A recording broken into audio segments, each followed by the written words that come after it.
In today's video, I'm going to teach you how to move drawing to origin in AutoCAD. If your drawing is sitting far from the coordinate system's 0 point, it can cause scaling, snapping, or printing quirks. Moving it so a known point lines up exactly with the origin at 0.0 is quick, precise, and keeps your file tidy. Start by selecting the drawing. Think of this as gathering everything you want to relocate. You can click individual objects or drag a selection window around the entire area.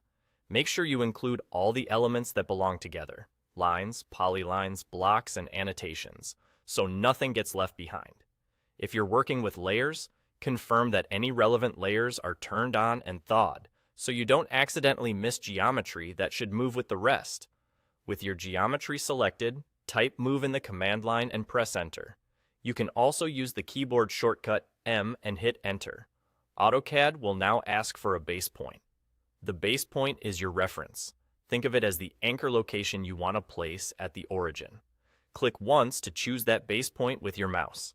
It can be a corner of a building, the center of a block, or any snap point you trust. The choice matters because that exact point is the one you're going to align to 0.0.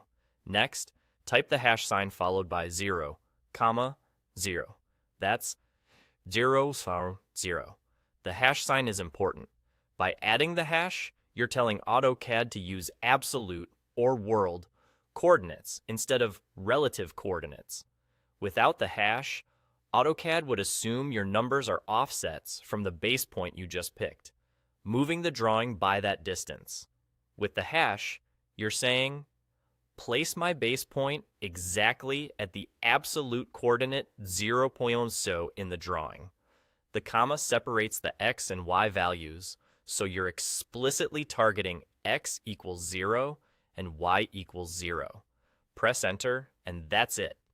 The entire selection shifts so that your chosen base point lands precisely at the origin.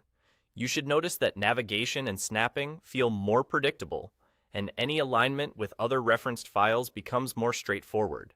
If you ever need to reverse the action or experiment with a different base point, remember you can always use Undo to step back. That's all there is to it. Select the drawing, use the Move command, pick a solid base point, type numbers or stubbo, and press Enter. It's a small move that makes a big difference in keeping your AutoCAD projects clean, consistent, and easy to manage.